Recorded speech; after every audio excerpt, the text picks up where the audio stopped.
someone needs to say something, and why not me? Starting a conversation is just that. It's a start. How much of a responsibility now is it on Meghan and Kate to help modernize the royal family? I think that they're sort of doing it naturally. These two women from normal upbringings are single-handedly redefining what it means to be royal. And we're counting down the 9 ways they've already managed to do that over the last decade. At number 9, the very real PDA Meghan Markle and Prince Harry exhibit whenever possible.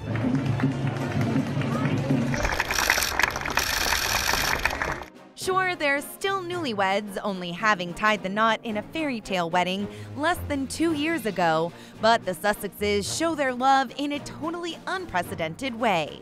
They are a very tactile couple, and public displays of affection, perhaps not what we're used to seeing with members of the royal family, but with Meghan and Harry, they've made it the norm. They look happy, they look like a couple very much in love. Coming in at number 8, the effect Meghan and Kate have had on the world of fashion. We have seen Meghan's wardrobe develop massively. We are seeing her increase sales and traffic to different sites. Not only do both Meghan and Kate's clothes sell out almost immediately after they're photographed in them, call it the Meghan Markle effect. The Duchesses also use their influence to promote local and sustainable designers. In Canada, we saw Kate wear Erdem, a Canadian-born designer. In America, she wore an unknown British designer to fly the flag for British fashion. So she's using fashion to send out a message and to give us an insight, really, into her character. What's more, both women recycle their looks, proving that although they're wealthy, they're not above saving a dime. We've seen her recycle a couple of items of clothing, but this dress was significant because she stepped out in it just days after announcing her pregnancy. Plus, Meghan's even combined her love of fashion with charity. She's passionate about clothes and she loves fashion. I mean, this is the woman who edited the September issue of Vogue. And she recently teamed up with SmartWorks and designers like Misha Nunu to release her first capsule collection and help underprivileged women dress for success. In the past month, we just dressed the 200th client, and I think that just speaks volumes to the reach and the power that you can have when you all get together and work together on such a shared passion project. I think it's fairly incredible in the work that she does to empower women, and SmartWorks is a perfect example of that. This is the kind of work that I've been doing for a really long time, and to be able to do it here in my new home of the UK means quite a bit to me. And speaking of empowering people, Meghan and Kate's work to destigmatize mental health has probably been one of their biggest wins. Kate not only played a pivotal role in getting Harry and William to open up about their own struggles. Mental health sort of seemed to run between all the different areas that we were working in. She also joined forces with the brothers to form the charity Heads Together in May 2016. In May 2019, the Fab Four launched Shout, a crisis text line for those in need. Every Mind Matters will show you simple ways to look after your mental health. And of course, there's also the government's Every Mind Matters campaign, which the royals teamed up for in October. It'll get you started with a free online plan designed to help you deal with stress, boost your mood, improve your sleep, and feel more in control. Meghan and Kate, along with their husbands, are really the first people of their stature to make it okay for people to talk about mental health. And we can't talk about giving back without talking about how the Duchesses support other women. Now that's girl power. Women need a seat at the table. You can't have a conversation about women's empowerment with just women. I hope that men are part of the conversation. My husband certainly is. Women don't need to find a voice. They have a voice, they need to feel empowered to use it, and people need to be encouraged to listen. Meghan might be the more outspoken of the two. I love being a woman, a feminist, and I love being girly too, so they can all coexist. Yeah, I love being a girl boss. But when it comes to women's rights, Kate is all for it. As the future queen, she's just expected to keep quiet on politically charged subjects. But that hasn't stopped her from visiting women's prisons or giving a voice to women suffering from addiction, emotional abuse, or other trauma. At number 5, Meghan and Kate's educational endeavors. It was through scholarships, financial aid programs, and work study where my earnings from a job on campus went directly towards my tuition, that I was able to attend university. I enjoyed it so much that when I had to leave, I told my mother that I was going to come back as a teacher.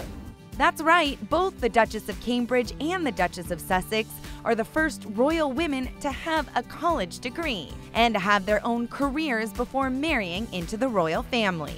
Take notes, I'm not going to repeat myself. I love you. Meghan was a Hollywood actress and activist and even ran her own successful lifestyle blog, The Tig. I really do have an organic and deep love of travel and of food and also of writing. You know, I love writing these think pieces and op-eds about self-empowerment on the site. It's my baby, so I'm very proud of it. Kate worked as an accessory buyer with British retailer Jigsaw and later as a photographer, website designer, and marketing officer for her parents' event planning company, Party Pieces. This brings us to the way both women have added diversity to the royal family. First, there was Kate, a commoner who befriended William at the University of St. Andrews. Now I see what you're always talking about. Followed by Meghan, who isn't just a commoner, but also an American and divorced. Until about 2002, members of the royal family weren't even allowed to marry someone if they were divorced and their former spouse was still alive. Oh, and did we mention that MM is the first mixed-race person to marry into the British monarchy?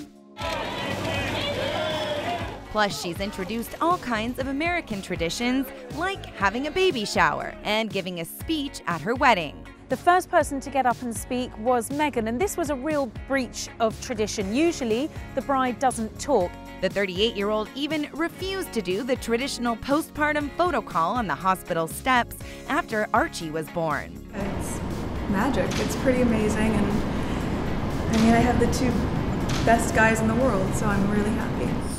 And at number 3, the way Meghan and Kate are breaking tradition with their kids.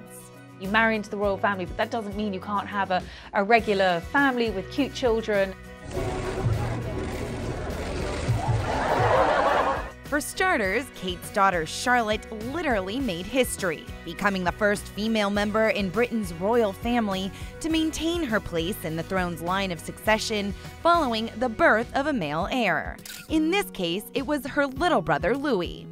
And while William and Kate have made it a point to give their kids a relatively regular childhood, complete with dirt, bugs, and pizza, I've got such fond memories of being in the garden, being outside from my own childhood, and I'm sharing that with my own children, George and Charlotte. It seems Harry and Meghan are pushing things even further with not following naming conventions. It was a very deliberate decision by the couple not to give Archie the HRH title.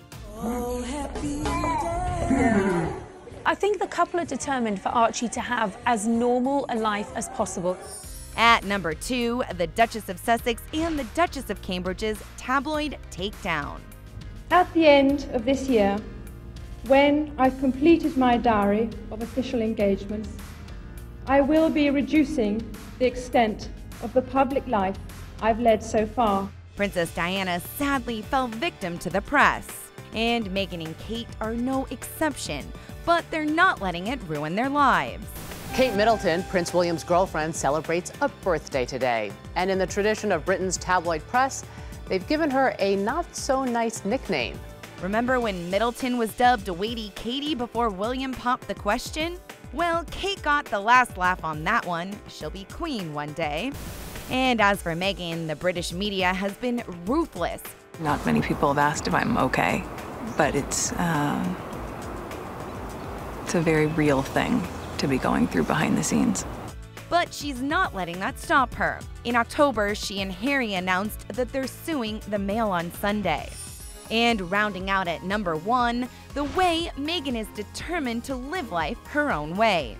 The Duke and Duchess of Sussex have done everything they can to break free from the royal family, including moving to Frogmore and starting their own royal foundation and Instagram account, which they later used to announce Archie's name. Which is a bit of a break with tradition. There's even talk that the Sussexes might move to Africa or purchase a second residence in the States.